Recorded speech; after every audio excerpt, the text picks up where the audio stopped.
유쾌, 상쾌, 통쾌한 캐비너스와 함께하는 시원한 법률 나들이. 유쾌 상쾌 통쾌 김변호사입니다. 반갑습니다. 안녕하세요. 오랜만이에요. 오랜만이에요. 주제가 저는 축하드립니다. 애들 아빠. 아들이시죠? 네, 아들 그 무섭다는 아들. 네, 아들 얼주가. 축하드려요. 아들이죠. 축하드립니다. 네, 아유. 예뻐요. 아 진짜. 예쁘고 힘들고. 예쁘게 힘들고. 그래요.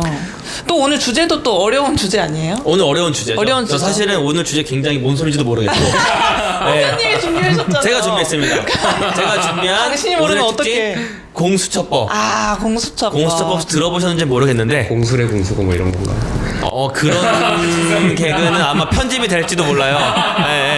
저 하나도 모르겠는데 저 또 깨 작가님과 저희 다른 변호사님들이 주제 재밌을 것 같지 않나요? 하셔가지고 공수처법. 제가 급하게 어떤 쟁점 되는 것만 공부를 해서 열심히 발제했습니다. 하지만 저희에게는 누가 있죠?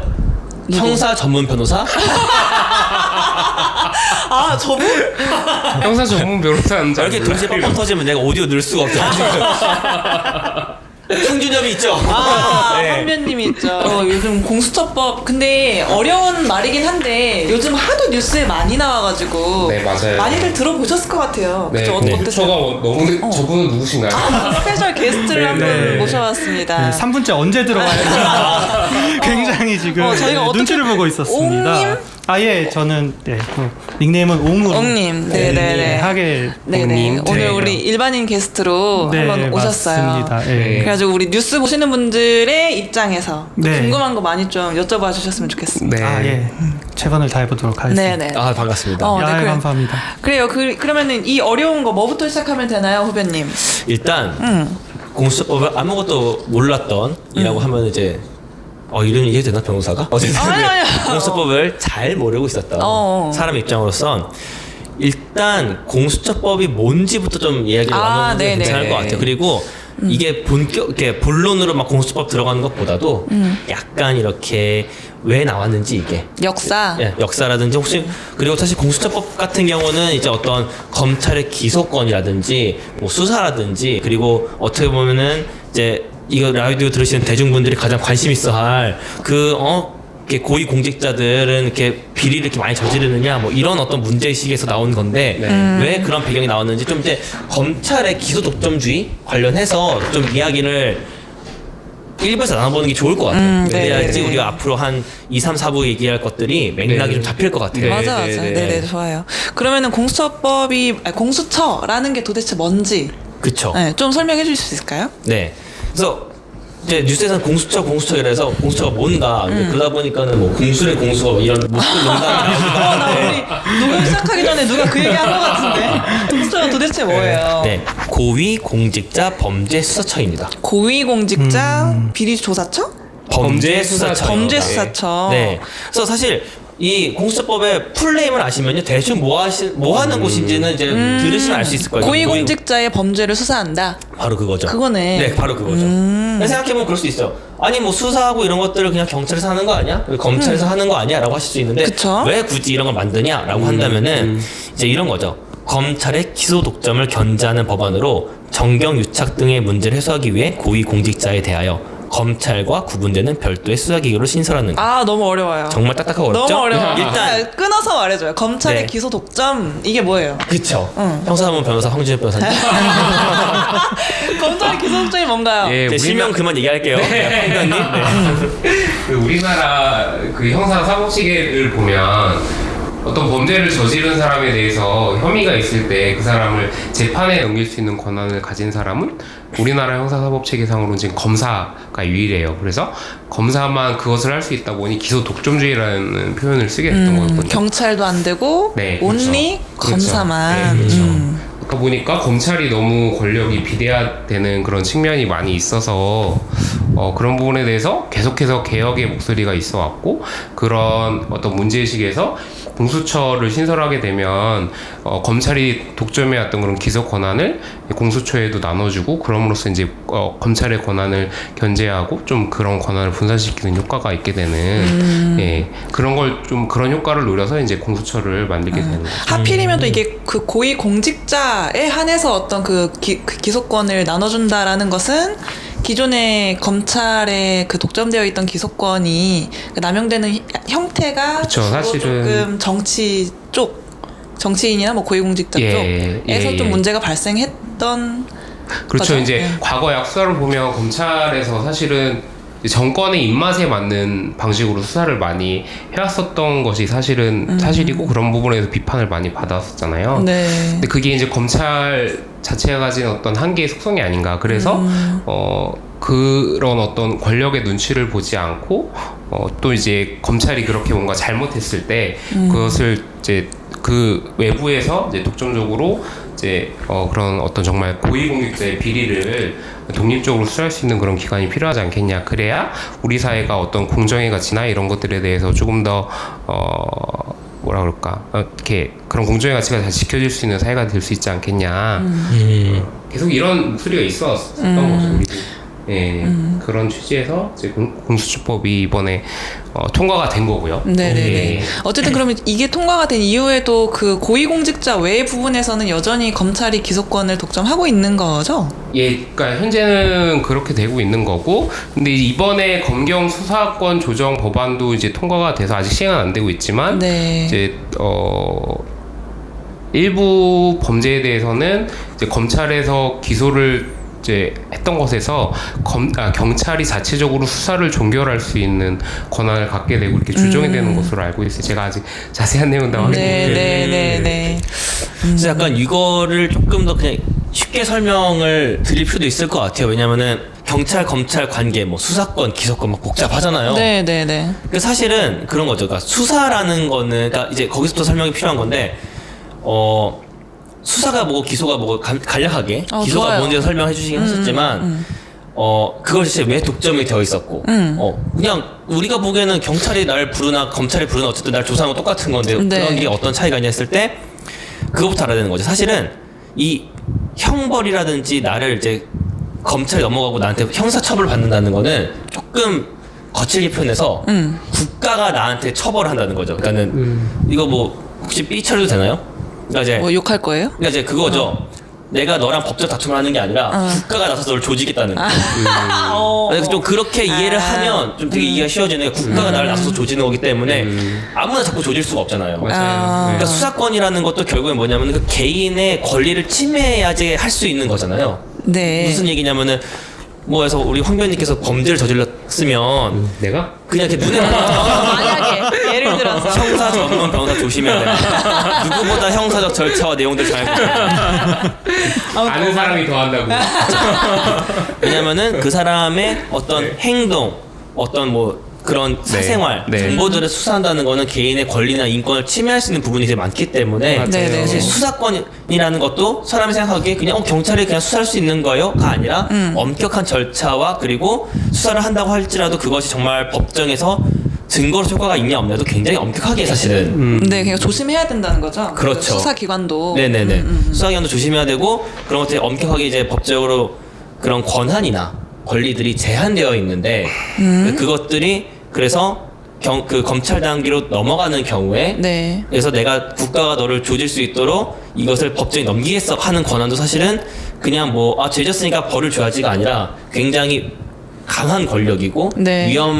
위험하게 강한 권력이고 개인의 권리를 되게 이렇게 좌지우지할 수 있는 그러한 절차인데 그게 이제 검찰에만 독점이 되어 있는 거죠. 그래서 왜냐면은 네네네. 이게 얘기를 해야 되는 게 그런 것도 좀 있는 것 같아요. 그러니까 왜 그럼 검찰에 처음부터 기소 독점이 되어 있었냐도 사실 궁금할 수 있는 거잖아요. 네네네. 왜 처음에 검찰 기소가 그러니까 기소 독점지가 왜 생겼고 어떤 의미를 갖고 있는지 혹시 설명 좀 해주실 수 있을까요? 너 잘 모르겠는데.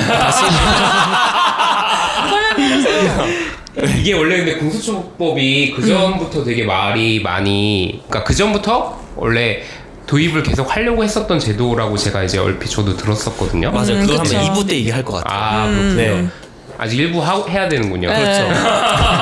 일단 지금 네. 호변님은 그걸 설명하고 싶으신 거잖아요. 그렇죠. 기소 왜 독점주의가 이렇게 어떤 또 의미가 있었기 때문에 처음에 우리 그 법 체계에서 기소 독점주의를 먼저 만들었나라는 얘기를 해보고 싶은 거죠. 네. 왜냐하면 사람 생각하기에 아니 검찰이 그 기소 독점을 해서 이렇게 문제가 생기고 정경 유착이 생기고 뭐 정치인들 입맛에 뭔가 왜냐면은 그걸 견제할 수 있는 수단이 없으니까. 네. 근데 왜 애초에 처음부터 이걸 했냐 만들었냐 그렇죠. 기소 독점주의를. 그런 궁금증이 생길 수가 있죠. 그래서 지금 말하고 싶어서 근질근질하는 것 같아. 말해봐요. 왜야? 이제 그런 거죠. 뭐냐면은 뭐 예를 들어서 그러니까 우리나라는 현재 그 행정부와 사법부와 입법부가 분리가 되어 있잖아요. 네. 그러면 이제 보통 그런 법적인 뭐 유죄냐 무죄냐 법적으로 권리가 있냐 없냐라는 판단을 해주는 게 사법부의 역할인데 네.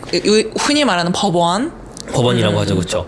법원의 역할인데 만약에 그 법원에 내가 누군가를 기소할 수 있는 권한이 있다. 네. 라고 만약에 한다면 이제 가정을 한번 해보는 거죠. 네, 현재는 법원이 아니라 검찰에 검찰에 기소권이 있는 있는데 거죠, 만약에 법원에 그게 있다면 이제 법원이 그러니까 유죄 무죄를 판단하는 그런 주체가 네. 직접 야 너를 조지려고 한번 판단을 해봐야 되겠으니 너를 한번 링 위에 올려야 되겠다. 그러면 유죄로 판단할 가능성이 높겠네요. 굉장히 높겠죠. 그렇죠. 자기가 그렇죠. 링 위에 올렸으면. 네. 그래서 어떤 권한을 분산시킨다는 건 독립성을 보장한다는 건 최대한 이제 공정하고 네. 투명하게 이 법적 절차를 진행하기 위한 방법 중에 하나이기 때문에 그리고 기소를 만약에 여러 부처에서 할 수 있거나 네네네. 다른 곳에서 할 수 있다면은 사실 그런 영향력을 끼칠 수가 있는 거겠죠. 그러니까 지금 검찰 같은 경우는 법무부 밑에 있는 어떤 행정기관 내 밑에 있는 행정 영역에 있는 이제 조직인 거잖아요. 네네네. 그런데 만약에 그럼에도 불구하고 행정부나 뭐 대통령이나 다른 뭐 그런 행정기관의 뭐 권력자들이나 이런 사람들이 기소를 할 수 있는데 어떤 그런 영향권을 준다 한다면 정말 그 이해관계에 맞는 기소가 이루어질 수도 있다라는 거죠. 근데 사실 처음에 기소 독점주의를 준다는 건, 그러니까 독립성을 준다는 건 네. 그만큼 공평하고 다른데 영향 없이 애초에 하라는 건데. 원래 그런 의미였다. 그렇죠. 그러니까 요점을 좀 정리를 하고 넘어가자면 네. 이 형벌이라는 거는 우리가 흔히 말하는 민사, 그냥 너와 내가 돈 문제로 싸우는 거는 사실 둘이서 법원 가서 싸우는 건데 네. 이런 그 형벌에 관한 거는 그 피해자가 직접 싸우는 게 아니라 국가가 대신해서 싸우는 구조다 현재. 네네. 그러다 보니 국가가 수사권이라는 굉장히 강한 강제로 뭐 집에 들어가서 압수수색도 하고 뭐 불러다가 강제로 조사도 조사시키고 하고 네. 이런 권한이 너무 비대한데 그러니까 그런 거를 이제 좀 조정할 필요가 있다. 국가의 권력이 너무 강하니까. 그래서 이제 일정한 절차를 만들어 놓은 거고 거기에 이제 그 링 위에 올리는 행위가 있고 그 그렇죠. 재판정에 세우는 행위가 있고 그리고 거기에서 이제 유죄냐 무죄냐를 판단하는 게 있는데 그 두 개를 나눠놨다 이 네. 말씀이신 거죠. 그렇죠. 지금 링 위에 올리는 거는 검찰이 해라. 네. 그리고 판단하는 건 법원이 해라. 네, 그렇죠. 법원이 그게 해라. 원래 이제 그런 좀 공정함. 을 그런 위한. 걸 위한 거였다. 근데 과연 그게 공정했느냐 했을 때 약간의 문제가 있었다는 거죠. 그렇죠. 네. 그런 약간이 처음에 아니라 말씀하셨던 네. 많은 문제가 있기 많은 때문에 문제요. 사실 이거는 황교안님의 개인의 의견이기 때문에 네. 저는 우리나라 검찰의 뭐 정치할 거야? 왜 갑자기 선거? 좀 치지 마시죠. 무서운 사람. 우리나라 검찰의 정의로움에 대해서 저는 믿어 의심치 않습니다. 왜 무서운 사람이 있어요? 아무튼 네, 그래요. 그래서 근데 아까 말씀하신 것처럼 근데 이제 그 기소 원래 취지는 그런 기소 독점이었는데 그게 이제 특히나 이제 고위공직자 관련해서 관련해서 조금 이제 당시 정권의 입맛에 맞는 네. 기소를 하거나 안 하거나 네. 이런 결정이 좀 이루어지는 그런 문제가 좀 있었다. 그렇죠. 하지만 네. 그것을 견제할 수 있는 수단이 없었기 때문에 이런 공수처법에 대한 내용들이 나왔고 그래서 아까 황교안님도 네. 간단하게 이제 그래서 공수처법의 어떤 도입 배경을 막 설명해 주려고 하는 찰나 제가 이제 2부에서 하는 거기 때문에 끊었죠. 왜냐면 벌써 15분이 지나갔기 때문에. 네. 그래 네네. 그래요. 네. 대충 조금 그 어떤 시민의 입장에서 네. 좀 이해가 되셨어요? 네, 시민옹입니다. 마지막 우리 1부 좀 끝나가는데 아, 예. 이해가 좀 괜찮으셨나요? 네, 일단은 뭐 공수처 저희들 그 일반 시민들이 보기에 공수처라는 거는 단순히 지금 뭐 그 정치권의 양 극단에서 찬성이냐 반대냐만 놓고 그러니까 싸우는 걸로 보이잖아. 싸우는 것도 뭐 이것만 갖고 싸우는 것도 아니고 뭐 패스트 트랙이니 뭐니 굉장히 많이 버무려져서 그 논란만 저희는 접하고 있는데 그것의 어떤 시작 왜 이게 논의가 되기 시작했는지 조금 괜찮았나요? 네. 역시 대단하신 분들. 네, 이 말 들으려고 한번 여쭤봤어요. 가방끈이 긴 분들이십니다. 네. 좋아요. 그러면 우리 1부 여기서 마치고요. 2부에서 예. 또 이어가도록 할게요. 네, 알겠습니다. 감사합니다. 좀 이따 감사합니다. 좀 이따 봐요. 유쾌, 상쾌, 통쾌한 캐비너스와 함께하는 시원한 법률 나들이. 상쾌 통쾌 캐 변호사입니다. 후, 안녕하세요. 안녕하세요. 네. 옷이 똑같아요. 옹님 또 와주셨습니다. 또 왔습니다. 옷도 똑같고요. 옷도 똑같고. 장소도 똑같습니다. 장소도 똑같죠. 네. 지난번에 적응하시느라고 그죠? 적응에 슬슬 되는 것 같아요. 슬슬 되는 것 같아요? 일 풀리고 있어요? 네. 알겠어요. 오늘 활약을 좀 기대해 보겠습니다. 감사합니다. 네. 잘 지내셨죠? 네, 잘 지내셨죠? 네. 한 주 동안 그럼요. 별일 없었죠? 네네, 별일 없었습니다. 이제 저번 주에 이어서 공수처법에 네, 그래요. 우리 공수처법 네, 얘기를. 너무 민망하네요. 네. 지난번에 대충 공수처법이 뭔지 그리고 왜 들어오게 됐는지 네. 대충 좀 얘기를 해봤는데 역사에 대해. 그쵸? 잠깐 얘기가 나오긴 네. 했는데 얘기를 못 해봤어요. 맞아요. 역사 이게 네. 지금 저도 이제 이걸 들어본 지가 아주 오래된 것 같아요. 공수처법에 대해서. 저도요. 네. 그쵸? 이게 처음 이야기가 나오게 된 거는 언제죠? 사실 공수처법이 최근에 많이 이슈가 돼서 처음 들으신 분들이 많을 거예요. 그런데 이름은 다르지만 같은 형태의 어떤 제안들은 사실은 90년대부터 있어왔어요. 90년대. 네, 사실 꽤 오래된 거죠. 그때 저번 주에 1부 때 말씀드렸던 것처럼 사실은 이제 검찰의 기소독점주의로 인하여 생기는 어떤 문제점들을 어떻게 견제할 수 있냐, 그 견제선을 어떻게 마련해야 되느냐 이기 때문에 사실 이런 문제들은 90년대부터 계속 있어왔고, 그래서 96년도에 참여연대에서 처음 도입을 주장했던 거죠. 근데 네. 이때는 이름이 달랐어요. 그래서 이때는 고위공직자 비리조사처. 그래도 어쨌든 같은 거였던 거죠? 고비처네요, 고비처. 맞아요. 그래서 그때 고비처라고 불렸다고 고비처. 하더라고요. 네. 사실 이름은 다르지만은 같은 역할을 하려던 어떤 수사 기구를 도입시키려 했던 거죠. 근데 이름대로 간다고 많은 고비가 있었죠. 그렇죠. 힘들었네. 이번 거는 조금 괜찮았던 것 같아요. 이거는 편집 안 당하려나? 안 나가는데 제 센스가 떨어진 건지 아니면 선배님이 저희한테 모르겠는데. 그래요. 그리고 네. 네네. 그리고 나서 이제 98년도에는 이제 김대중 노무현 대통령들이 차례로 당시 후보. 네, 당시 후보였을 때 대선 공약으로 공수처 설치 공약을 내세웠었죠. 하지만은 이제 두 대통령이 이제 당선이 되고 나서 했을 때는 모두 이제 무산이 되었습니다. 근데 무산된 이유가 뭐냐면 이제 국민의 정부 김대중 전 대통령 당시에는 공직비리수사처라는 이름으로 신설하려고 했었는데 그게 검찰의 반발로 무산이 되었고, 그 다음에 참여정부 노무현 전 대통령 당시에는 공직자부패수사처라는 이름으로 신설하려고 했는데 이것도 이제 검찰의 반발로 무산이 되었던 역사가 있습니다. 참 한번 본인이 가졌던 권한을 내려놓기가 되게 어려운 것 같아요. 본인이 가졌던 권한을 내려놓죠. 네. 그러니까 이게 사실은 이제 검찰의 권한을 좀 뺏어가는 거잖아요. 그쵸. 그렇죠. 네, 그렇다 보니까 본인들도 아마 이제 그 문제점이 있다는 사실은 뭐 부인하지는 못할 거고 사실은. 근데 어찌됐든 자신의 권한을 이제 분산시키거나 나눠야 되는 그런 문제이다 보니 이게 당연히 이제 반발 조직 논리로 가게 되는 것 같아요. 그 반발하는 조직이 이렇게 축소되는 것에 대해서는 굉장히 이제 본능적으로 위축이 되고 뭐 그렇게 되는 게 아닌가. 그렇죠. 예. 자연스러운 것 같아요. 악하고 이런 걸 떠나가지고 어쨌든. 네. 그래서 외부의 어떤 선출된 권력, 그러니까 뭐 대통령이나 뭐 하여튼 그 정당성 부여받은 그런 정부에서 하지 않으면 이게 사실은 불가능한 것 같긴 해요. 그래서 김대중 정부, 노무현 정부에서는 좀 검찰의 반발로 무산이 되었고. 네. 그러고 한참 뒤에 2000년대 새롭게 또 이런 견제기구에 대한, 그러니까 검찰 기소독점주의에 대한 견제기구의 설립 얘기가 나옵니다. 이때 이제 박근혜 그러니까 문재인 그 두 후보 당시일 때 후보였을 때 모두 이제 공직자 비리 척결 대책을 공약으로 내세웠어요.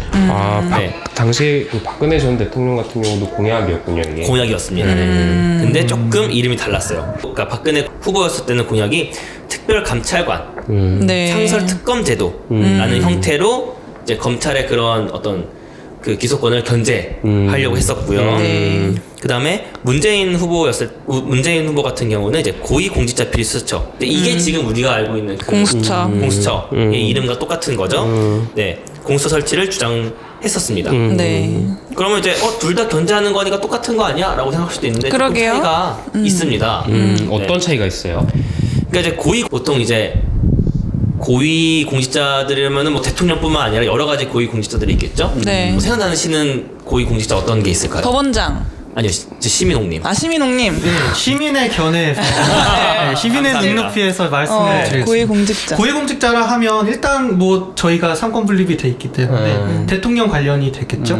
그다음에 대통령 친인척도 예, 포함이 된다고 알고 있고 이제 뭐 법원에 예, 뭐 법관들 그다음에 또 누구 있죠? 국회에 국회의원들 그다음에 그 고위직 공무원들 뭐 고위직 장관, 차관 포함해서 뭐 그 정도로 제가 알고 있습니다. 어떤가요? 약간 아니야. 지식이 많은 시민이 오셨어.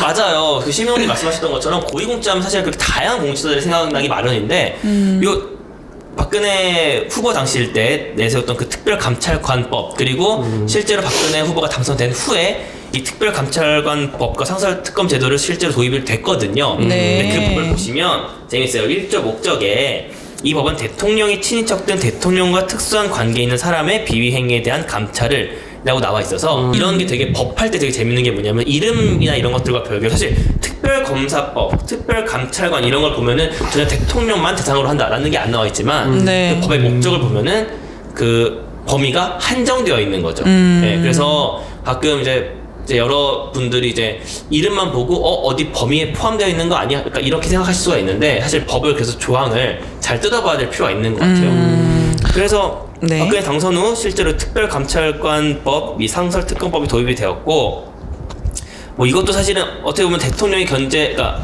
검찰의 그런 기소권을 견제하는 기구일 수 있겠지만은 그러니까 여러 가지 한계가 있었다는 좀 지적을 갖고 있죠. 혹시 그래요? 대통령을 중심으로 해서만 감찰이 이루어지다 보니까 사실은 한계가 있잖아요. 고위공직자가 대통령만 있는 것도 아니고. 맞아요. 네, 그런 문제 좀 그런 있을 것 문제도 같은데요. 네. 문제 비판 제기도 많이 됐었고요. 네. 그리고 또 이제 이 법 같은 경우는 이제 대통령이 이제 임명을 하고 결국에는 이 견제 기구의 수장을 누가 이제 임명을 하느냐도 그렇죠. 이게 정말 맞아. 제대로 그 기구가 돌아가냐 아니면 되게 큰 영향을 끼치는데 이거 같은 경우 임면이나 이런 것들을 대통령이 좌지우지하기 때문에 실제로 옛날에 그래서 한창 그 박근혜 전 대통령 관련해서 뭐가 문제가 있었을 때 이때 초대 특별감찰관이 이제 우병우 민정수석을 감찰한 이제 이석수라는 사람이었는데 맞아요. 이제 그것을 이제 우병우를 감찰을 하다가 잘리는 잘렸어요. 맞아요. 이게 실제로 뭐 견제를 하는 게 전혀 아니지 않느냐 이런 어떤 비판을 이제 받게 되는 거죠. 사실은 독립적인 권한을 부여해야 되는 것인데 맞습니다. 사실은 뭐 거의 이제 대통령의 뜻에 따라 혹은 그 밑에 있는 민정수석이었죠. 민정수석의 뜻에 맞습니다. 따라 네. 경질이 되기도 하고 이렇게 되면 사실은 그게 제대로 기능을 못 하게 되는 거니까. 그래서 이러한 법들 어떤 이런 공정성이 요구되는 그런 법들은 어떤 대통령 혼자 단독으로 임명하는 그런 게 아니라 여러 이제 사회 각계 같이 뭐 입법부가 됐든 사법부가 됐든 아니면은 어떤 뭐 변협이 됐든 이런 그 단체들과 조직들의 어떤 추천을 받아서 후보를 이제 추천받는다든지 뭐 이런 형태로 이제 이루어지게 되거든요. 그래서 그런 것들도 최근에 이제 저희가 통과된 공수처법에서 어떻게 뽑느냐에 대해서 3부에서 자세히 다루긴 할 건데 오늘은 그래서 어쨌든 좀 더 도입의 부분에 좀 더 포커스를 맞춰서 뭐 다음 주에 얘기를 해보고 문제가 있다고 하는 특별감찰관법이 그렇게 도입됐지만은 또 박근혜 전 대통령이 탄핵이 되었잖아요. 그러니까요. 그때도 특검이 있었던 거잖아요. 네, 특검이 특별검사제도는 말 그대로 어떤 특정한 사안, 그러니까 상설기구는 아닌 것으로 알고 있고, 그러니까 어떤 권력형 비리 사건, 그러니까 검찰이 독립적으로 수사하기엔 한계가 있는. 왜냐하면 권력의 눈치를 봐야 하기가 쉬워서 그런 경우에는 이제 별도의 특별 그 검사 근거가 되는 법률을 특별법을 제정해서 그때그때 이제 특별검사제를 운영했던 것으로 알고 있고 이번에 박근혜 전 대통령 탄핵 시점에도 이제 그 여러분들 다 잘 아시겠지만 박연수 특검이 이제 특검법에 의해서 네. 임명이 돼가지고 특검이 이루어졌고 이제 그 특검 수사 결과를 기초로 해서 이제 탄핵도 되고 형사재판도 받게 되고 지금 그러고 있는 거죠. 네.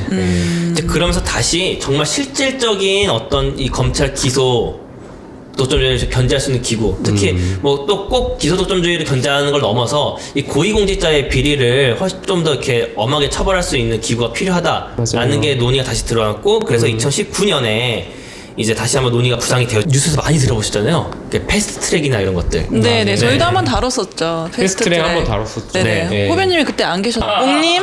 네. 저희 방송 자주 들으시죠? 저 자주 듣죠. 패스트 트랙 들으셨어요? 거기까진 못 들었어요. 뭐야? 그러면 복습하시는 걸로 하고. 요거 네. 끝나면 바로 듣고 도사가 돼서. 그래요. 네, 그래요. 알겠습니다. 그래요. 네. 3부 하기 전에 꼭 네, 듣고. 그러면 알겠습니다. 패스트트랙 설명은 한번 저희 거 들으시는 걸로 하면서 네. 그래서 이제 패스트트랙으로 어떻게 이 공수처법이 도입이 됐는지, 그리고 그러면 도입된 공수처법의 내용은 도대체 무엇인지를 그러니까 무슨 차이가 있는지가 좀 궁금하네요. 그렇죠. 실제 이제 법안 가결된 이 법이 어떤 건지부터 알아야 될 필요가 네, 있잖아요. 네, 맞아요. 그러면 이제 그걸 다음 주에 한번 함께 알아보는 시간을 갖도록 해보죠. 네, 알겠습니다. 그럼 다음 주에 공수처법 가결된 공수처법에 대해서 알아보는 시간을 갖도록 하고 다음 주에 만나요. 안녕. 유쾌, 상쾌, 통쾌한 캐비너스와 함께하는 시원한 법률 나들이. 육회 통쾌 캐비너스입니다. 캐비너스입니다. 안녕하세요. 안녕하세요. 또 한 주가 오늘은- 지났네요. 오늘은 잘 맞았어요, 오프닝이. 그래요. 네. 그 2부까지 우리 공수처법 역사까지 좀 얘기를 해봤네요. 그죠? 네, 맞아요. 그러면 이제 좀 내용을 얘기할 때가 됐어요. 도대체 뭔지가 너무 궁금하단 말이에요. 우리 저도 너무 뉴스에서는 그죠? 맨날 그 옥님도 말씀해주셨지만 네. 싸우는 것만 나와가지고. 거의 정쟁화 돼서요. 그쵸. 네. 이번에 패스트트랙 통해서 겨우겨우 통과가 됐던 거잖아요. 그죠? 네, 네. 통과도 네. 겨우겨우 되고. 네. 내용이 내용이 내용이 궁금합니다. 패스트트랙은 다 이제 청취자분께서 공부하고 오셨으니까 그 도입 과정은 뭐 생략을 하고 이제 네. 패스트트랙을 통해서 통과가 된 거죠. 몇 개 이제 차이점은 뭐냐면 저희가 저번 주에 뭐 박근혜 정부 때 있었던 그 특별 감찰관 제도 뭐 이런 것들 좀 얘기했었는데 네네. 그때 이제 한계가 그거였죠. 대통령과 대통령의 친인척만 이제 수사를 하는 그 하는 범위. 그러니까 그리고 임명에 관해서도 그죠? 네, 임명에 와서도 그 문제가 있었는데 그냥 아주 조금 주요한 내용만 얘기하면은 이제 고위 공직자의 범위를 법으로 정해 놓았고 늘렸나요? 늘린 거죠. 네. 단순히 대통령뿐만이 아니라 대통령 이하 여러 다른 고위 공직자들 좀 이따 뭐 저희가 하면서 자세히 설명드릴 거고요. 네. 드렸고 그리고 또 범죄도 정해 놓았죠. 범죄도 무슨 얘기냐면은 고위공직자가 한 예를 들어서 무단횡단 뭐 이런 것까지 잡는 것이 아니라 일정한 행위들만 그렇죠. 몇 개만. 네, 이런 어떤 고위공직자의 비리와 관련된 범죄들만 이 공수처에서 이제 수사를 할 수 있는 그런 법도 그러니까 그런 범죄들의 유형들도 이제 법에서 정해 놓았습니다. 그러니까 범주를 좀 명확하게 해놓은 거네요. 네, 범주를 명확하게 그리고 조금 더 실용성이 있도록 그 범위들을 확대해서 정해놨다 생각하시면 편하겠죠. 네, 네. 이슈가 되었던 몇 가지 특징들만 좀 설명을 드리면요. 네. 뭐 이런 것들이죠. 고위공직자의 혐의 인지시, 인지란 말 좀 어렵죠. 그러니까 쉽게 말하면은 고위공직자 알게 되었을 때 그런 말 아닌가요? 좋습니다. 그쵸, 그쵸. 어떻게 이런 쉬운 설명도 이렇게 재미없게 할 수가 있지? 알게 됐을 때. 뭐 저도 딱히 생각나는 아이디어는 없지만 어떻게 이렇게 알게 되었을 때 이렇게 꼬로났을 때 뭐 이렇게 할 수도 있는데 공수처에 즉각 통보 의무가 있는 거죠. 네, 이런 것도 있고 참 재밌어요. 이게 사실 통보 의무하면은 그냥 우리 일반적으로 생각했을 때 뭔 의미가 있나 싶을 수도 있는데 네네네. 이게 통보를 의무로 하냐 안 하냐도 사실은 이 법에서는 엄청 또 막 예민하게 사실은 그 의무가 된다는 건 다시 말하면은 내가 범죄 사실을 알았을 때 통보를 안 했을 때는 또 그걸 가지고 문제를 삼는다는 거거든요. 네네네. 그러니까 우리가 봤을 때 그냥 알리는 게 뭔 큰일이 하지만은 굉장히 큰일이 될 수 있는 거죠. 네. 그럼 이런 의무를 지금 누가 진다는 거예요? 그 의무를 이제 검찰 쪽에서 지는 거죠. 그건 이제 검찰에서. 수사기관들에서 뭐 경찰, 검찰 수사기관들에서 뭐 조사하다 보니까 고위공직자가 뭘 했네 그러면 이제 그거를 문제 삼지 않으면 문제 삼을 수 있지 않을 수 있는 구조였는데 이 표현 되게 그러니까. 조심하다. 조심해. 조심해? 조심해. 이재호 조심해.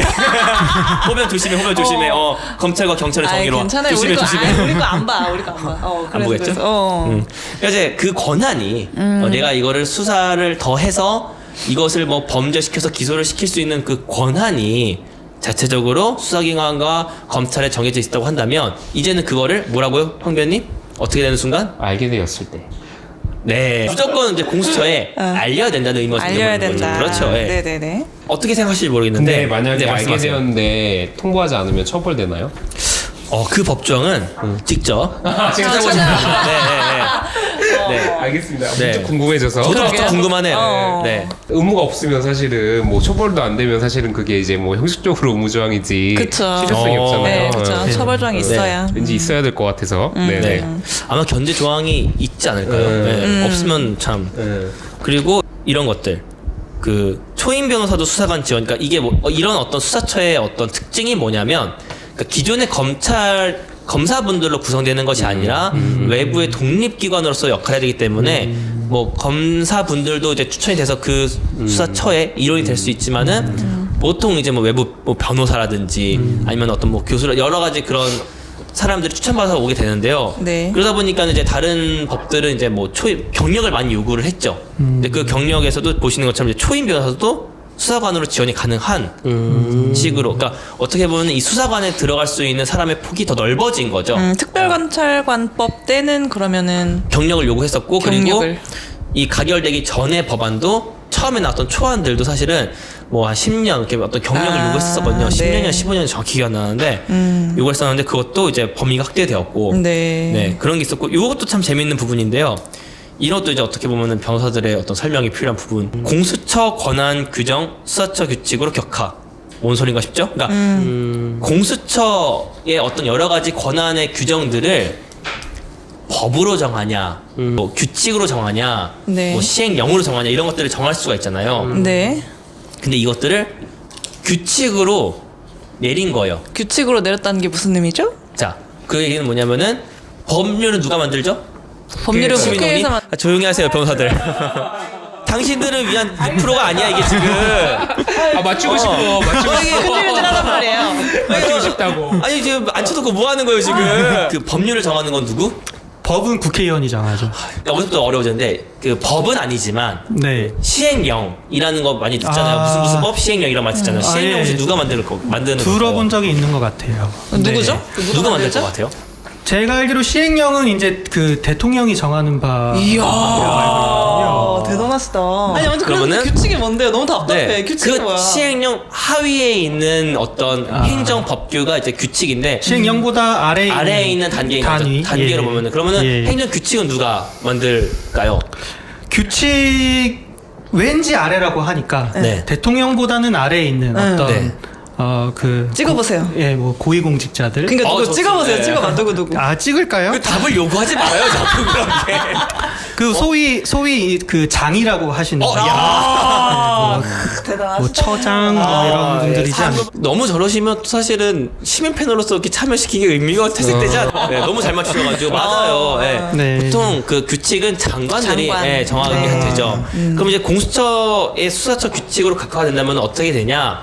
이 독립된 수사처에 결국에는 수장이 그 규칙들을 정하는 거거든요. 아, 그러니까 그래서 국회를 거치지 않아도 되고 대통령이 할 필요도 없고 그렇죠. 그친 그 공수처 공수처의 수장이 이런 거죠. 공수처 수장이 공수처의 권한에 대한 규정들을 정할 수가 있는 거죠. 네네. 그러니까 그걸 뭐 나쁘게 해석하면은 너무 공수처의 권한이 강해지는 거 아니냐라고 할 수 있고 좋게 표현하면은 그만큼 공수처의 독립적인 권한을 이제 보장해 주는 게 되는 거죠. 좀 이제 자유권을 좀 준 느낌이 있네요. 네, 그렇죠. 그래서 자유로운- 독립성과 자율성의 권한이 확대된 것으로 이번에 가결이 된 됐네요. 것이죠. 네, 맞습니다. 그럼 이 권한이라고 하는 건 어떤 큰 틀에서의 한계는 있고 네. 그 안에서 뭐 이거를 할지 말지 정도를 정하는 건가요? 아니면은 왜냐면 듣기로는 제가 시민의 입장에서 듣기로는 이렇게 되면은 사실 뭐 견제 대상이 마땅치 않다고 하면 네. 너무나 강력한 권한을 뭐 본인들 마음대로 맞습니다. 예, 휘두를 수 있지 않을까 이런 우려가 들어서요. 그쵸. 요즘 뉴스에서도 그런 얘기가 많이 나오죠. 또 다른 어떤 엄청난 권력이 생긴 거 아니냐? 뭐 이런 네, 얘기가 그렇죠. 많이 나오죠.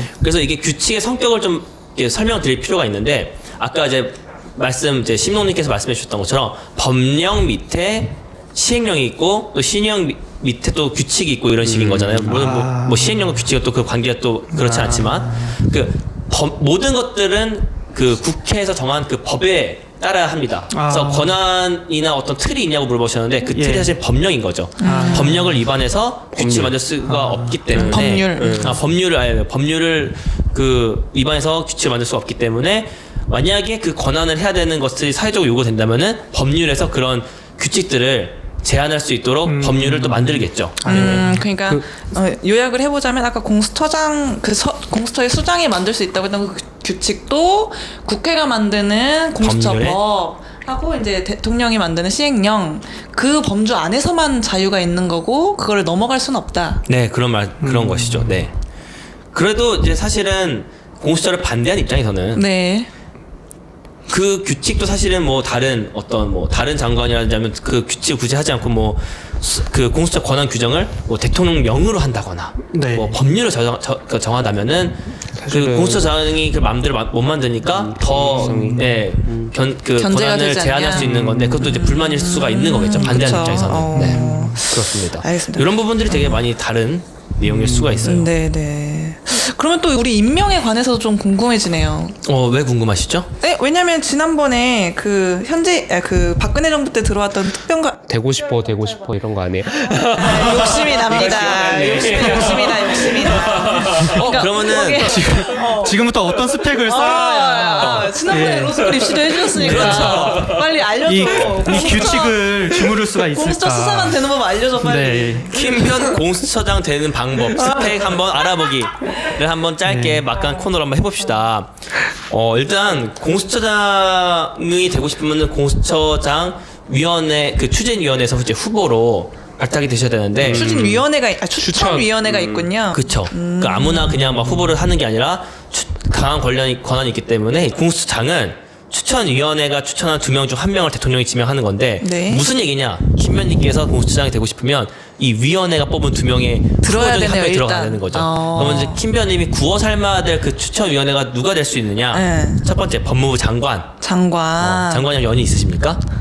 안타깝게 없습니다. 혹시 이제 법원 행정처장, 거기도 없어. 대한변협회장. 거기도 없는데? 여기는 어떻게 좀 비벼볼 수 있지 않을까요? 여기부터 시작을 하셔야 돼요. 역시. 네. 법무부 장관, 법원 행정처장, 대한변협 회장. 그 다음에 국회의원 4명. 국회의원 4명. 네, 그것도 그냥 아무나 될 수 없죠. 네. 여당은 2명, 그 다음에 야당은 2명. 만약에 여당 여당 4명 해보면 의미가 없는 거잖아요, 사실은. 그쵸? 그쵸. 등 7명으로 구성이 됩니다. 이 그렇게 중에서 총 7명. 네, 이 중에서 7명 중에 6명이 동의를 해야지 추천이 돼요. 6명 이상이 동의해야. 네. 그러면은 2명만 반대해도 안 되네요. 맞습니다. 추천이 안 되네요. 그렇죠. 근데 그러면 아까 야당이 2명 들어가 있다고 했으니까 추천위원회에 네. 야당만 반대해도 후보가 될 수 없는 거죠. 후보가 될 수 없는 거네요. 김변님의 여기는 모든 사람들 다 구워 삶아야 된다는 거죠. 포기하겠습니다.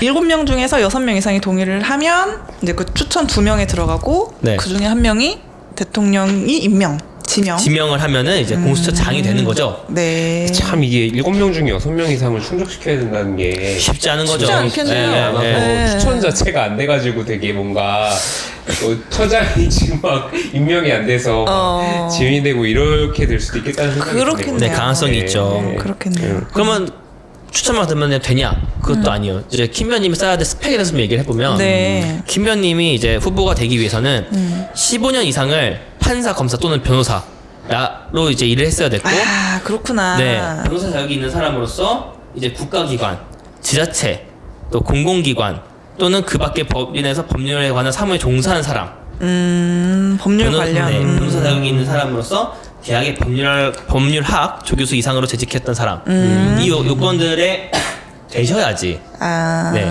되는 게 있나요? 이제 하나라도? 15년이 아직 안 됐네요. 네. 그러니까 그거네. 아까 초임 변호사도 할 수 있다고 했던 거는 수사관. 그렇죠. 네. 수사관인 거고 공수처장, 수장은 초임은 안 되고 안 되는 거죠. 예. 15년 이상으로 뭐 경력이 있어야 변호사, 되는 판사, 거죠. 검사 아니면 뭐 여러 가지, 공공기관에 네. 있었든 뭐 아무튼 변호사 활동으로 교수님이 됐든 15년 이상. 그렇군요. 늘 있으셔야지 공수처 규칙을 좌지우지할 수 있는 공수처가 될 수 있습니다. 수장이 될 수 네. 있구나. 그래서 이렇게 오늘 조금 뭐 공수처가 이제 그동안 있었던 다른 법안과 어떻게 다른지 좀 살펴보긴 했는데 네. 혹시 시민홍님은 또 좀 궁금하신 게 또 있으신가요? 네, 너무 우리끼리만 얘기한 것 같아서. 네. 하다기보다 사실 요 부분이 가장 네. 그 어떤 정쟁이 되는 그 첨예한 대립 지점인 것 같아요. 누가 어떤 부분이요? 추천하고 예, 이렇게. 예, 왜냐면은 사실 이게 어떤 무슨 그 반대하는 입장에서는 네. 공수처라는 게 어떤 뭔가 독재 프레임을 씌워서 예 그래서 대통령이 공수처라는 것을 마음대로 이렇게 좌지우지 할 수 있는 구조를 만들어서 그래서 뭐 야당을 탄압한다거나 아. 예 그런 것 때문에 이제 반대하는 여론이 많다고 제가 알고 있는데 맞습니다. 예 일단은 야당 2명이 들어가고 6인 이상이 찬성해야 한다. 예, 요 부분에서 그 장이 되는 과정이 굉장히 지리멸렬하고 어려울 거라는 예상이 들지만 네. 예 그런 부분은 조금 좀 안심이 되지 않나 그런 생각이 반대쪽의 드네요. 의견을 이제 들어봤을 때 그런 측면에서는 좀 어쨌거나, 안전장치가 예, 있다. 예, 야당의 반대가 있으면은 임명 자체가 안 되는 구조라고 한다면 예 그런 생각이 듭니다. 공수처법의 내용에 대해서 좀 이렇게 많이 알아봤으니까요. 그 공수처법을 둘러싼 어떤 찬반 쟁점들에 대해서는 한번 다음 주에 알아보기로 하고 오늘은 여기까지 해본 다음 주에 만나요. 예, 안녕. 안녕. 유쾌, 상쾌, 통쾌한 쾌변호사와 함께하는 시원한 법률 나들이. 본격 뚜러빵 방송 캐변사입니다. 오늘 주제가 뭐죠? 오늘은 공수처법. 공수처법 얘기를 할 거예요. 네. 이게 저희가 1, 2편 공수처를 한 지가 아주 오래됐어요. 3편까지 했었죠. 아, 3편까지 했구나.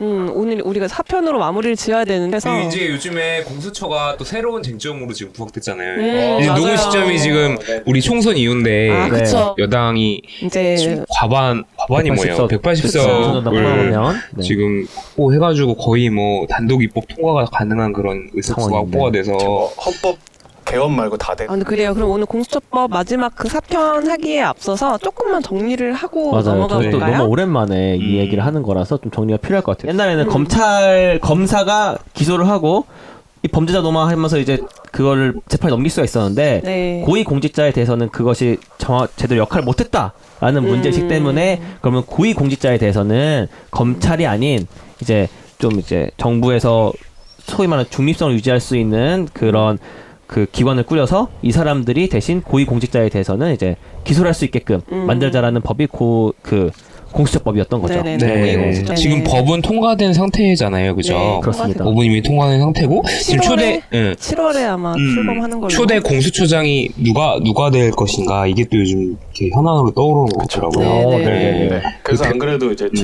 저는 지난번 녹화 때 없었잖아요. 네, 맞습니다. 네, 저는 없었는데 그래서 시청자 입장에서 궁금한 걸 들고 왔습니다. 아, 네. 좋네요. 좋아요, 좋아요. 그런 거 이렇게 답변해 주는 것도 좋겠다. 그래서 아까 황 교수님께서도 이제 말씀하신 지금 최대 이슈가 원래 그 공수처가 중립성을 유지할 수 있는 포인트 중에 하나가 포인트 중에 하나가 이제 7명 중에 네. 추천위원회 네, 추천 7명. 7명 중에 6명이 동의를 해야만 후보가 되고 그 후보 2명 중에 1명을 대통령이 임명하는 걸로 돼 있는데 그렇죠. 공수처장에 대한 추천위원회가 총 7명이고 그 중에 6명이 동의를 해야 대통령한테 올라갈 수 있다.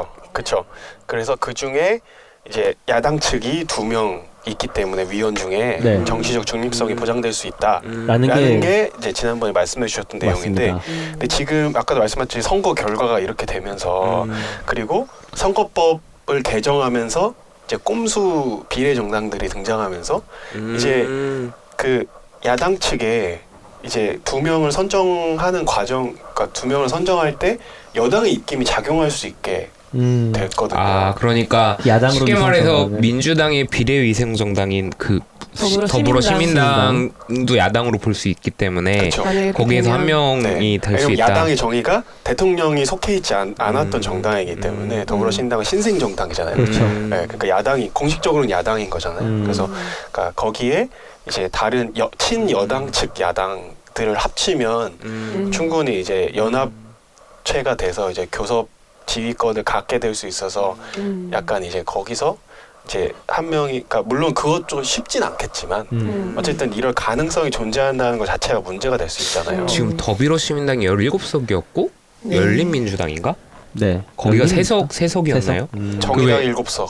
아, 그렇죠. 정의당까지 네, 합하면 네, 네. 그럼 교수단체 구성이 그렇죠. 가능하군요. 네. 그러니까 교수단체가 기준이 20명이잖아요. 네, 맞아요. 네. 그러니까 네. 물론 이제 뭐 그 미래통합당이랑 그다음에 하나는 뭐였죠? 한국당. 한국당. 미래한국당. 그러니까 미래한국당이 원래 정당이고 미래통합당이 비례정당. 아니요, 아니, 미래통합당이 원래 미래통합당이 정당, 정당이고. 예, 한국당이 비례정당. 아, 네, 비례정당이죠. 헷갈리죠. 네. 너무 헷갈리는 거 많아져서. 그러니까 이름 잘 진 거예요. 헷갈리고 있잖아요. 같은. 그러니까 더불어민주당, 더불어시민당도 이름이 헷갈리잖아요. 그러니까 잘 진 거예요. 그러니까 어쨌든 그래서 쉽진 않겠지만 어쨌든 되게 엄청 또 싸울 거로 예상은 되는데 네네. 네. 그래서 근데 제가 뉴스에서 어려운 본 문제네요. 바로는 아직 그 합당을 한 건 아니지만 네. 그 민주당 합당할 거다. 측에서는 합당을 할 거다. 하겠다는 그 의사를 피력을 하긴 했어요. 발표를 하기는 했고 이제 남은 거는 미래통합당과 미래한국당의 네. 통합 여부만 남았다라고 저는 이해를 하고 있습니다. 현재는. 제도의 취지를 근데 잘 살리려면 그렇게 꼼수 쓰면 안 될 것 그쵸. 같아요. 근데 사실 이 또 조금 딴 얘기로 빠지는 거긴 그 한데, 선거법 얘기로 다시 빠져. 이게 비례위성 정당을 만든 것 자체가 사실은 이 공선법 개정의 취지에 정면으로 그쵸. 반했던 거잖아요. 그쵸. 사실은 그렇죠.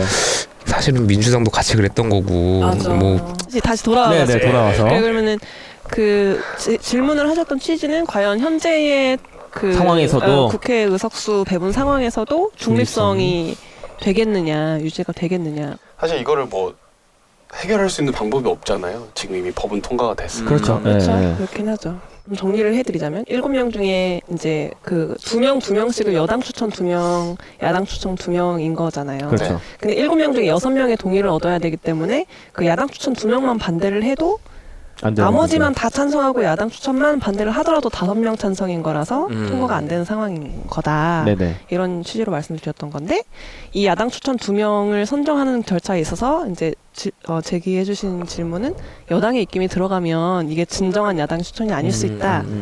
나머지 3명은 어떻게 구성되는 거죠? 나머지 나머지 3명이 대통령 1명, 그 변호사 협회장 협회랑 그다음에 그 법원 행정처장 법원 행정처장 그리고 법무부 장관입니다. 법무부장. 그러니까 대통령은 없군요. 대통령은 대통령이 없고. 지명한.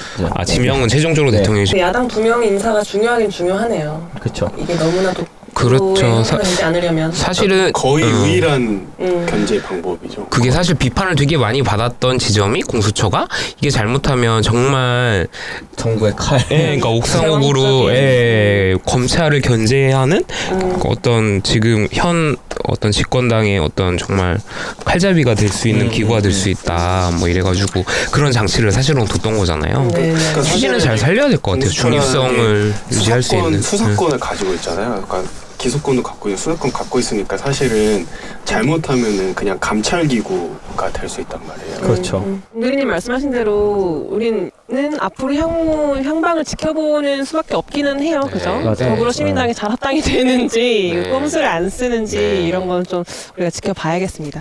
그거 말고는 혹시 다른 궁금증이나 어떤 반대 의견들 궁금증이 또 있는데요. 또 네네. 있으세요?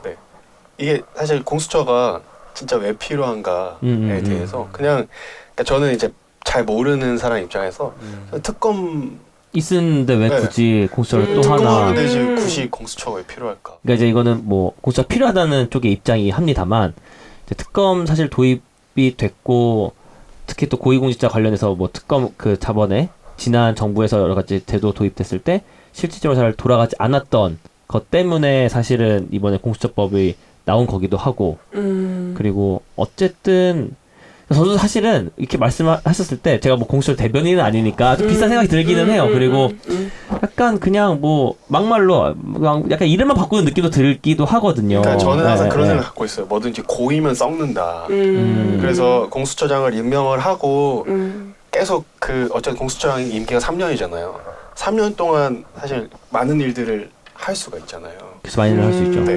근데 굳이 그렇게 고이게 놔둘 이유가 있는가? 그러니까 사실 이게 일반인들 입장에서 생각해 보면 그 이제 검사가 주로 이제 언론에 알려진 건 검사들이 비리가 많으니까 검사들이 비리가 많은데도 불구하고 기소가 안 된다는 거에 대해서 정말 짜증나고 분노를 많이 하고 있긴 하지만 그래도 지난번 정권에서 탄핵의 큰 이유가 되기도 했었던 그 우병우 사건처럼 그러니까 특검으로 어느 정도 해결이 돼가고 있는 분위기였다고 저는 생각을 하거든요. 특검이 충분히 견제 역할을 잘 하고 있었다 과거에 비해서.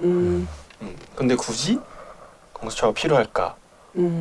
이렇게 논란을 만들면서까지 뭐죠 이 표정은? 근데 그 전에 그런 특검이 한번 딸린 적도 있고 맞아요. 그러니까 그랬었죠? 이게 한계가 있었던 것 같아요. 특검 제도는 말씀하신 것처럼 어떤 특정 사안이 정말 생길 때만. 외부의 어떤 정말 전 국민적인 어떤 이걸 특검을 하지 않으면 정말 이제 국민이 굉장히 붕괴하겠다. 붕괴할 만한 사안 정도가 됐고 정말 모든 언론과 모든 충분한 증거들과 이런 것들이 나온 그런 상황에서야 이제 특검이 이루어지고 그렇기 때문에 사실은 드러나지 않은 많은 비리들이 있는데 이것들에 대해서 사실은 그러니까 그런 어떤 이슈가 터졌을 때 사후 약방문격으로 그렇게 하는 것으로는 사실 이 자정장애의 한계가 사실은 그동안 있었던 거고 제일 사실은 문제의식이 있었던 부분은 검찰이 사실 그 기능을 했어야 되는데 그 기능을 잘 못했던 거죠. 그러니까 조금 정권 입맛에 맞는 수사를 하고 또는 정권의 봐주기식 수사를 하고 이랬던 부분이 잘 안 됐기 때문에 그런 부분들을 좀 상설기구를 둬서 특히 이제 고위공직자라는 부패가 일어나기 쉬운 직군을 대상으로 해서 두는 것이 조금 더 이제 뭐라 그럴까요? 그런 고위공직자들의 비리들을 이렇게 좀 없애고 이제 자정작용을 시킬 수 있는 그런 장치가 될 수 있지 않겠는가 이렇게 그런 문제의식 때문에 이 제도가 도입이 됐었던 것 같아요. 그러니까 아예 큰 사건이 있을 때만 이게 뭐 특검이 나오거나 그런 게 아니라 네. 약간 상시적으로 감시를 하고 네. 그런 작용들을 할 수 있도록. 네. 실제로 이번 특검, 공수처법에 다른 수사기관에서 뭐 수사를 하다가 고위공직자에 관련된 어떤 비행위가 인지가 되면 공수처로 넘겨야 된다라는 조항이 있다던가 네네. 그런 말씀이신 것 같아요. 무조건 알리게 돼 있잖아요. 네, 맞아요. 비리를. 근데 그것도 사실 뭐 논란 여부가 많긴 한데 근데 결과적으로 봤을 때는 사실 우리가 생각하는 고위공직자들은 이제 뭐 판검사들도 있지만 저는 대통령 및 대통령 측근 그리고 네네. 국회의원들이 되게 중요하다고 보는데 기소권이 다 빠졌거든요 지금. 맞아요. 과연 그러니까 사실 결과적으로 봤을 때 반쪽짜리죠. 네, 그러니까 검찰들만 조직이 돼 있고, 그렇죠. 네, 실제로 고위공직자라고 할 수 있는, 그러니까 이름이 고위공직자라는 이름이 이제 무색하게 됐다고 저는 봐요. 그러니까 말씀하신 부분은 그쵸, 수사권하고 기소권이 약간 있는 게 있고 없는 게 있는데 공수처법상 그 기존 수사기관, 뭐 검찰 이런 곳에 공직자의 비리가 있을 경우에는 거기에 대해서는 기소권도 가지고 있죠, 공수처가. 근데 그거 외에 이제 대통령 그러니까 여기 보시면 그런 다 직권은 빠졌어요. 대통령, 국회의장, 국회의원, 기소권이 없죠. 국무총리, 뭐 공수처가. 네, 그러니까 다 빠졌거든요. 그다음에 시장, 특별자치장, 광역시장. 맞아요. 그러니까 수사만 하고 기소는 이제 수사 결과를 검찰에 넘겨서 장성급 장교, 뭐 감사원, 국세청, 금융감독원 다 빠졌어요. 그쵸, 대통령의 맞아요. 배우자와 사촌이네 친척 다 빠지고 고위공직자 직계 비전속 다 빠지고. 그러니까 이렇게 안 하면 통과가 아마 안 되지 않을까. 그쵸, 이게 조금 이제 약간 이제 잘라졌던 것 같은데. 형태로 네. 된 것 같아요. 그래서 저는 그러니까 그런 생각이 더더욱 드는 거예요. 그러니까 이럴 거면은 네, 무슨 의미가 있나. 할 거면 제대로 빡세게 하든가 네. 아니면은 그냥 옛날이랑 비슷할 것 같으면 왜 굳이 또 하냐. 그러니까 특검하지 어차피 이렇게 다 빠지고 반쪽이 아니라 거의 뭐 제가 봤을 때는 한 4분의 1쪽, 5분의 1쪽 같은 느낌인데. 맞아요. 그래요. 그것도 좀 지켜볼 만한 포인트겠네요. 앞으로 이제 맞아요. 처음 발족을 하는 거니까 여기에서 이제 기소권이 없었던 아까 말씀해주신 부분들, 기소권이 없는 그 대상들에 대해서도 앞으로 이제 사실은 취지대로라면 다 하는 게 맞죠. 그쵸, 일반되게. 그렇게. 여론조사 결과도 보면은 처음에는 이 공수처에 대해서 찬성이 되게 높았다가 갈수록 찬성 비율이 떨어져서 이제 뭐 7대3, 6대4까지 뭐 또 이렇게 많이 맞아요. 네, 이제 많이 떨어졌거든요. 일단은 요 공수처를 출범시키는 게 제일 목표로 잡고 일단은 아마 법을 통과 가능한 범위 내로 절충을 하다 보니까 이렇게 된 거가 아닐까 싶고 추후에 또 뭐 문제들이 말씀하신 지적한 문제들이 아마 계속 제기가 될 것 같아요. 개정을 또 해야겠죠. 그러면 이게 법 개정을 하는데 과연 자기들을 포함시킬까? 그러니까 사실은 저도 그 부분이 가장 근데 그런 논의의 연장선상에서 지금 나오는 게 사실은 국민 소환제를 하자. 이게 국회의원을 뽑아놨지만 이 국회의원이 굉장히 중대한 범죄를 저지르거나 비위행위 저지르면 다시 없다. 다시 국민들이 투표 절차나 그에 준하는 절차를 거쳐서 이 사람 다시 끌어낼 수 있는 절차를. 재밌네. 이게 사실 저희가 선거가 끝나고 또 이 공수처법 얘기를 하니까 완전 또 새로운 주제와 이슈들이 많이 나오는 것 같아서 맞아요. 네. 흥미롭네요. 우리만 맞습니다. 흥미로울 수도 있어. 아니에요. 흥미롭네요. 맞아. 오늘 말씀 나눴던 것처럼 앞으로도 쭉 지켜봐야 될 부분들이 많이 있고 네. 이게 7월 발족이니까 그 추이를 조금 같이 지켜보면 좋겠어요. 7월 발족 때문에 지금 준비위원회에서 차근차근 회의하고 있다고 네네네. 뉴스가 많이 들려. 사실 우리랑 관련 없는 얘기일 수 있잖아요. 사실 아 공수처가. 모르죠 또. 고위공직자 되는 거야? 여기 중에서? 저는 저희 같은 사람들이 관심을 계속 갖고 지켜봐야 돼요. 맞아요. 맞습니다. 네. 맞아요. 그래요. 이렇게 그러면은 우리 공수처법 드디어 사탄을 마무리 짓고요. 우리 다음 편에서 또 뵙도록 하겠습니다. 고생하셨어요. 안녕. 오늘 방송 잘 들으셨나요? 가시기 전에 구독, 즐겨찾기, 좋아요, 그리고 하트 잊지 마시고요. 댓글도 좀 남겨주세요.